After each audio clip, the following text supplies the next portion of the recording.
பார்த்தீங்கன்னா cauliflower fry தான் நான் இன்றைக்கி பண்ண போகிறேன். இப்போ அது காலிஃப்ளவரு 2 காலிஃப்ளவர் வாங்கியிருக்கேன். இந்த மாதிரி சைடில் இருக்கிறதெல்லாம் அப்படி கட் பண்ணிக்கணும். இந்த இது பாருங்கள், இந்த இது இப்படி கட் பண்ணிட்டீங்க அப்படின்னா அதுக்கப்புறமேட்டு வந்து இப்படி கட் பண்ணிக்கணும்.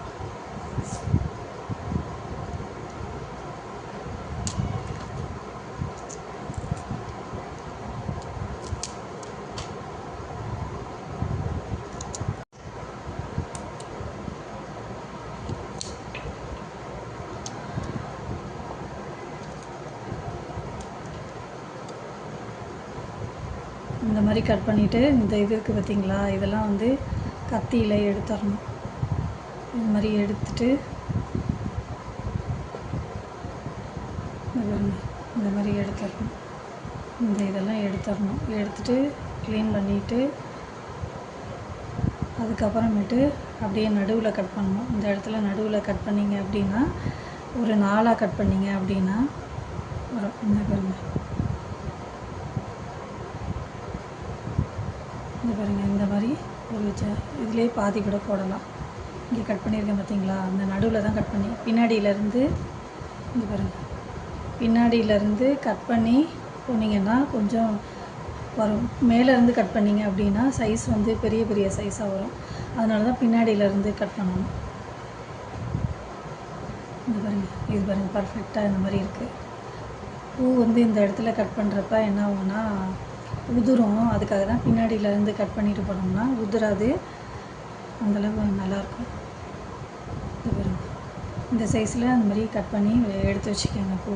இப்போ நான் ஓரளவு கட் பண்ணியிருக்கேன். ஒரு 2 பூ வாங்கியிருக்கேன். இப்போது ஒரு பூ கட் பண்ணிட்டேன்.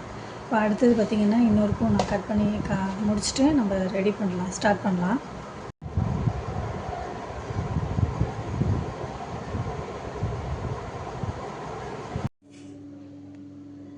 காலிஃப்ளவர் பார்த்திங்கன்னா பச்சை தண்ணியில் கழுவி ரெடி பண்ணி வச்சுருக்கேன். இப்போ என்ன பண்ண போகிறேன்னா சுடு தண்ணியை எடுத்து அதில் போட்டு மறுபடியும் வாஷ் பண்ணிவிட்டு க்ளீன் பண்ணி எடுத்துக்கணும். ஏற்கனவே பச்சை தண்ணியில் போட்டேன்.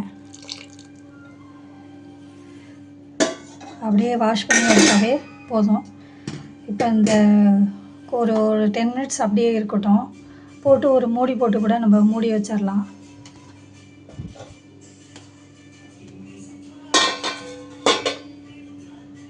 இப்போ வந்து காலிஃப்ளவர் பார்த்திங்கன்னா நான் 2 பூ வாங்கியிருக்கேன். 2 பூ வந்து சுத்தம் பண்ணி எடுத்துக்கலாம். அடுத்தது சோம்புத்தூள் எடுத்திருக்கேன். சோம்புத்தூள் பார்த்திங்கன்னா ஒரு 6 ஸ்பூன் இருக்கும். அடுத்தது ஒரு சிட்டிகை வந்து கிராம்பு பொடி பண்ணி வச்சுருக்கேன். கிராம்பு இல்லை பட்டை கிராம்பு எப்படி எது வேணாலும் கொஞ்சமாக எடுத்துக்கலாம். அடுத்தது மிளகாத்தூள், அப்புறம் தேவையான அளவு உப்பு, கல்லுப்பு எடுத்திருக்கேன். கல்லுப்பு எடுத்துக்கலாம், நான் சால்ட்டும் எடுத்துக்கலாம், கொஞ்சமாக எடுத்துருக்கேன். இதுதான் தேவையானது. இப்போ வந்து எப்படி பண்ணலாங்கிறத ஸ்டார்ட் பண்ணுவோம். இப்போ பார்த்திங்கன்னா கடாய் வச்சாச்சு. கடாய் வச்சு எண்ணெய் ஊற்றி கருவேப்பிலை போட்டிருக்கேன். சோம்பு இருந்தால் கொஞ்சோண்டு நீங்கள் முழு சோம்பு கூட போட்டுக்கலாம், வாசனையாக இருக்கும். இப்போ நான் போடல. இப்போ என்ன பண்ணிடலான்னா இப்போ வந்து காலிஃப்ளவரை வந்து சுடு தண்ணியில் கழுவி அதுக்கப்புறமேட்டு 2 வாட்டி மறுபடியும் சாதா தண்ணியில் கழுவி தண்ணி வடித்து வச்சிட்ருக்கிறேன். இப்போ நல்லா எண்ணெய் கொதிக்குது. இப்போ இந்த இதில் பார்த்திங்கன்னா கொஞ்சம் கொஞ்சமாக காலிஃப்ளவரை சேர்த்து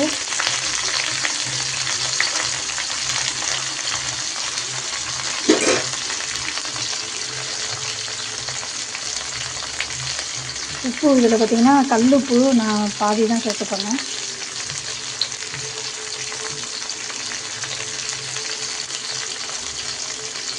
இதில் பாதி தான் சேர்த்துருக்கேன் கல்லுப்பு.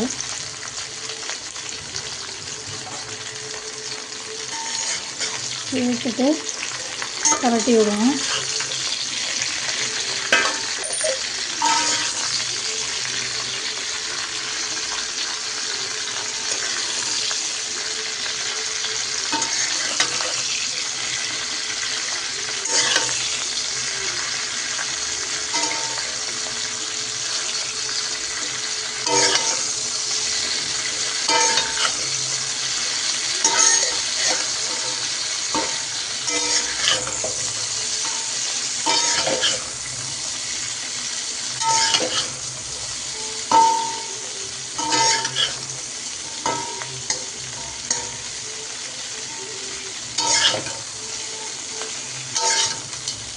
இந்த எண்ணெய் வந்து எல்லா இடத்துலையும் ஸ்ப்ரெட் ஆகணும்.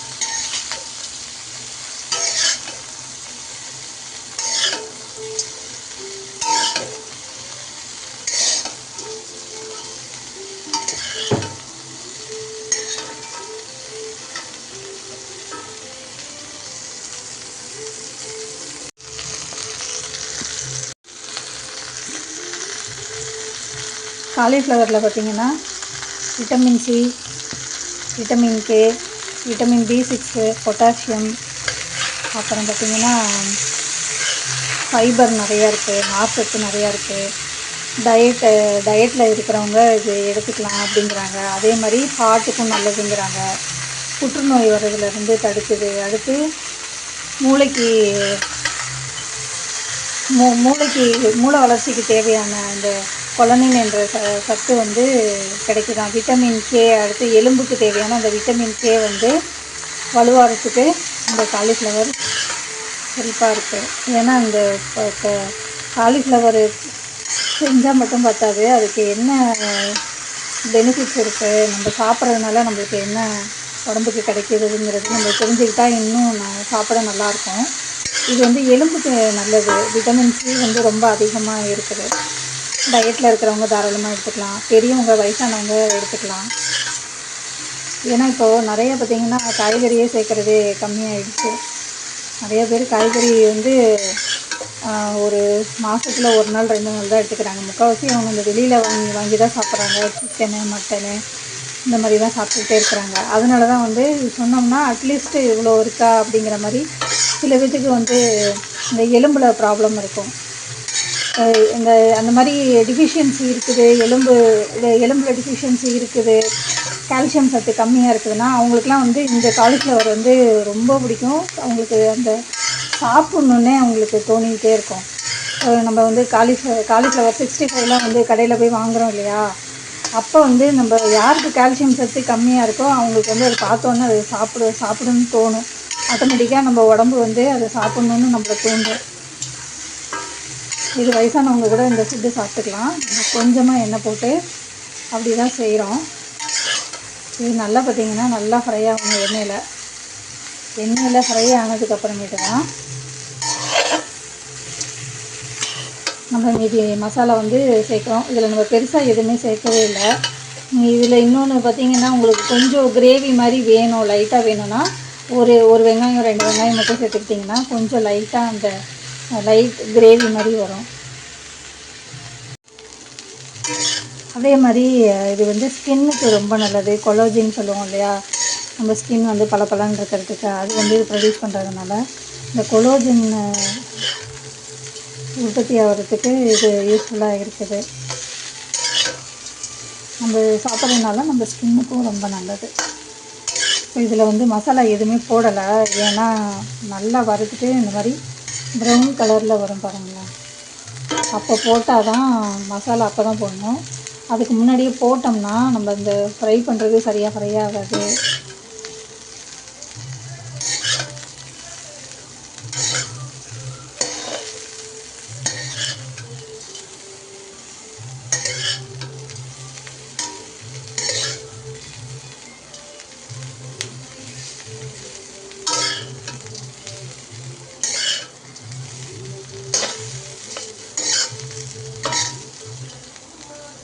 நல்லா இந்த மாதிரி எல்லாமே இந்த கலரில் வரணும். வந்தால் தான் அது நல்லாயிருக்கும். அதுக்கப்புறமேட்டு தான் நம்ம மசாலா போட்டு லைட்டாக தண்ணி தெளித்து வறுத்தோம்னா நல்லாயிருக்கும். இப்போயே தண்ணியும் ஊற்றக்கூடாது. அந்த எண்ணெய் நம்ம கொஞ்சமாக எண்ணெய் ஊற்றிருக்கோம் இல்லையா, அந்த எண்ணெயிலே நல்லா வறுத்துட்டே வரணும். இது பார்த்திங்கன்னா அளவு பார்த்திங்கன்னா கொஞ்சம் அப்படியே பாதியாக இருக்கும் அளவு. அந்த ஸ்டேஜ் வந்தோடனே காட்டுறேன். அந்த டைப்பில் தான் நம்ம மசாலா போடணும். இப்போ நம்ம எண்ணெய் ஊற்றி கருவேப்பிலை, சோம்பு கொஞ்சோண்டு இருந்தால் போட்டுக்கோங்க. சோம்பு போட்டாலும் நல்லாயிருக்கும். சில பேர் அந்த சோம்பு கடிக்க ஒரு மாதிரியே ஃபீல் பண்ணுவாங்க, ஆனால் சோம்பு போட்டாலும் நல்லாயிருக்கும். இப்போ போட்டு பரட்டிக்கிட்டே இருந்தோம்னா இது நல்லா டேஸ்ட்டாக இருக்கும். எங்கள் வீட்டில் எல்லாத்துக்குமே காலிஃப்ளவர் ரொம்ப பிடிக்கும். எங்கள் பாப்பாவுக்கு ரொம்ப பிடிக்கும். வெளியில் போனால் காலிஃப்ளவர் 65 வாங்கி சாப்பிடாம வரவே மாட்டோம். ஆனால் அது சுத்தமாக செய்கிறாங்களா என்னங்கிறதே தெரியாது. இதுனா நம்ம வீட்டில் செஞ்சோம்னா உடம்புக்கும் நல்லது, பிள்ளைங்களும் நல்லா விரும்பி சாப்பிடுவாங்க.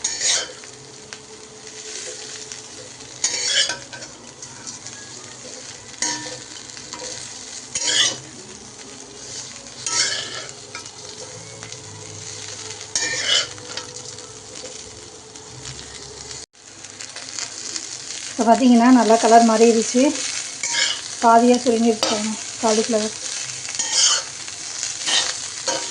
இந்த ஸ்டேஜில் என்ன பண்ண போகிறோன்னா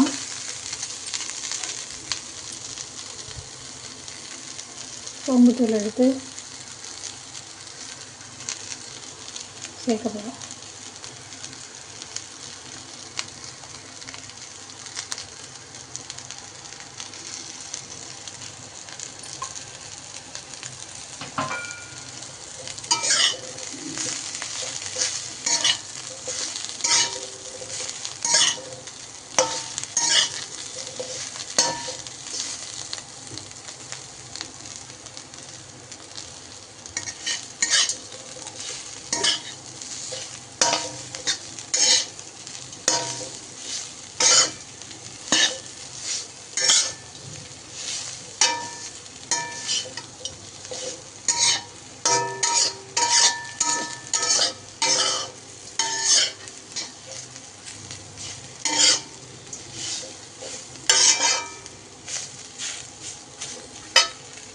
இப்போ என்ன பண்ண போகிறேன்னா அடுத்து மிளகாத்தூள் சேர்க்கலாம்.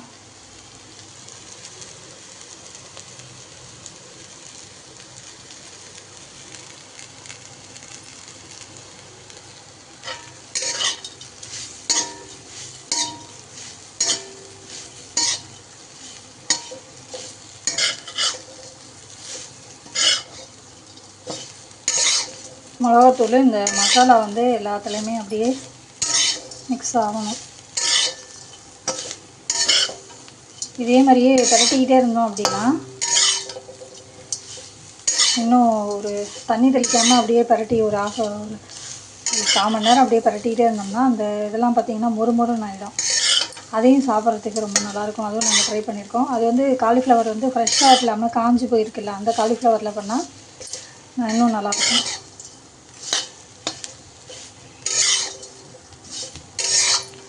இப்போ இது வந்து இந்த காலிஃப்ளவர் 65க்கும் இதுக்கும் பெருசாக எந்த டிஃப்ரென்ஸும் இருக்காது. டேஸ்ட் அப்படியே தான் இருக்கும்.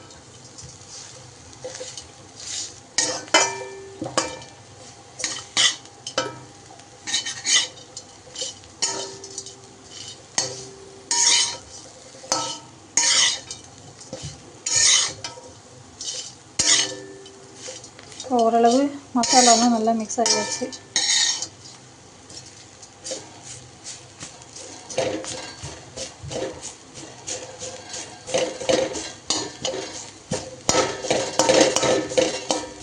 இந்த ஸ்டேஜில் என்ன பண்ணால் தண்ணி தெளிக்கணும், தண்ணி ஊற்றக்கூடாது.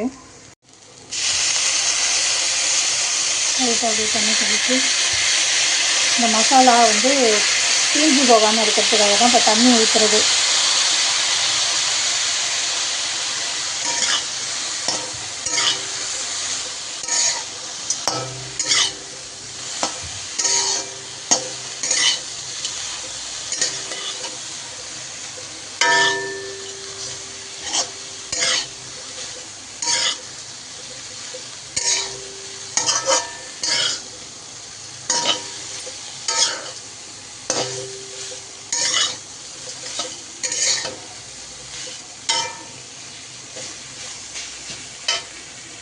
அடுப்பை நல்லா வேகமாக வச்சுட்டு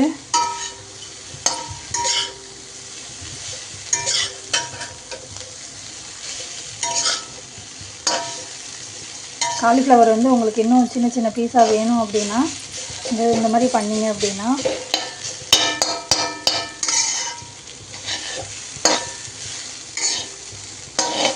சின்ன சின்ன பீஸாக ஆயிரும். இல்லாட்டி இன்னும் போக போக பார்த்திங்கன்னா அந்த அப்படியே காலிஃப்ளவர் சுருங்கிடும், ஒன்றுமே இருக்காது.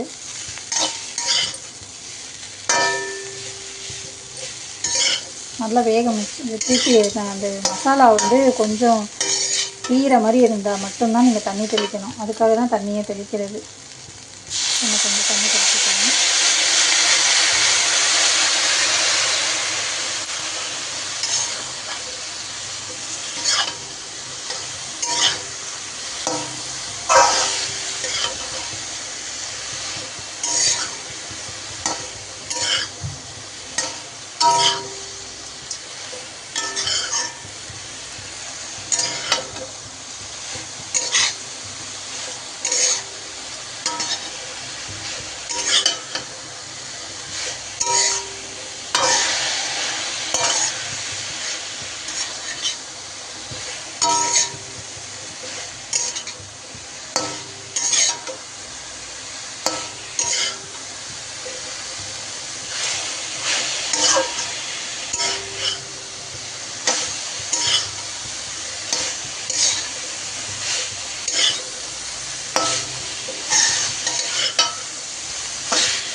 இந்த ஸ்டேஜில் பார்த்திங்கன்னா நல்லா ஒரு அரை டம்ளர் தண்ணி சேர்த்துக்கணும்.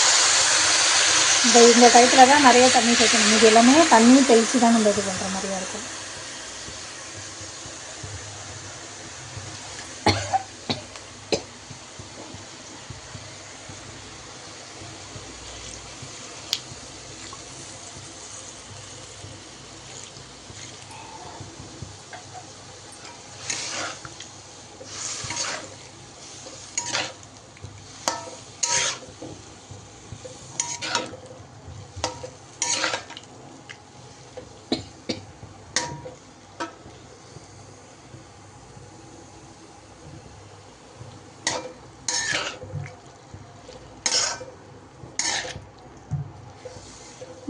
மூடி வைக்காமல் அப்படியே நம்ம வந்து ஃப்ளேம் வந்து வேகமாக வச்சு தண்ணி நல்லா சுண்டி காய் நல்லா வெந்துடும். அதுக்கப்புறமேட்டு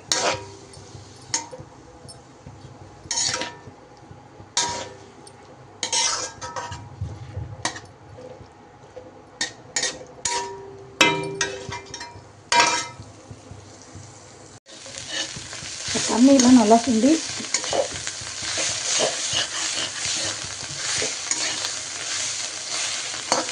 தண்ணியெலாம் நல்லா சுண்டி வந்துடுச்சு.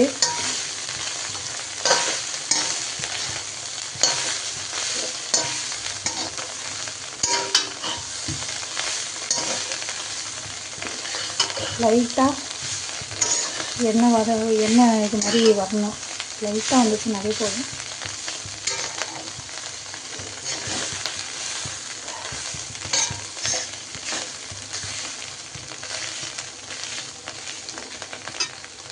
இப்போ பார்த்திங்கன்னா இந்த சைட்லலாம் வந்து எண்ணெய் இது பபிள்ஸ் மாதிரி வருது. அந்த மாதிரி வந்துச்சுனாவே ஓகே போதும்.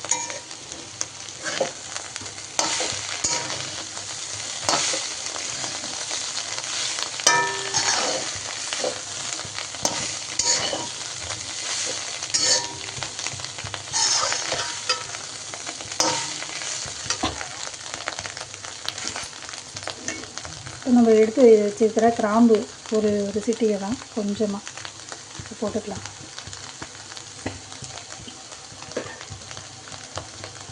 போட்டுட்டு அடுப்பை ஸ்லோ பண்ணிடுங்க.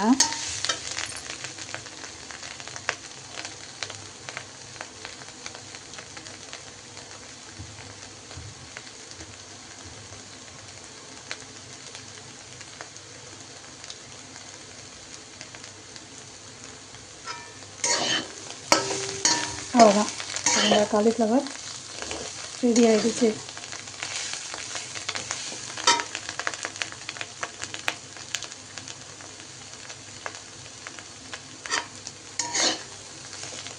ஸ்லோ பண்ணிவிட்டு லைட்டாக நம்ம அப்படியே கரட்டி விட்டுக்கிட்டே இருக்கணும்.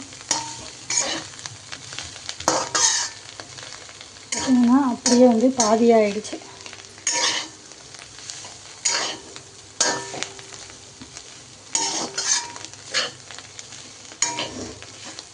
காலிஃப்ளவர் செய்கிறப்ப நல்லா இந்த மாதிரி ஏதாவது மொத்தமான கடாயோ இல்லை நான்ஸ்டிக்கோ யூஸ் பண்ணிங்கன்னா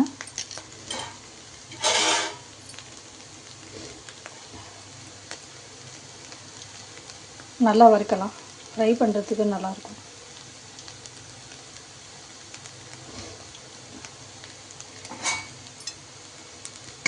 இப்போ காலிஃப்ளவர் ரெடி ஆகிடுச்சு. இந்த மாதிரி செஞ்சு பாருங்கள், நல்லா டேஸ்ட்டாக இருக்கும்.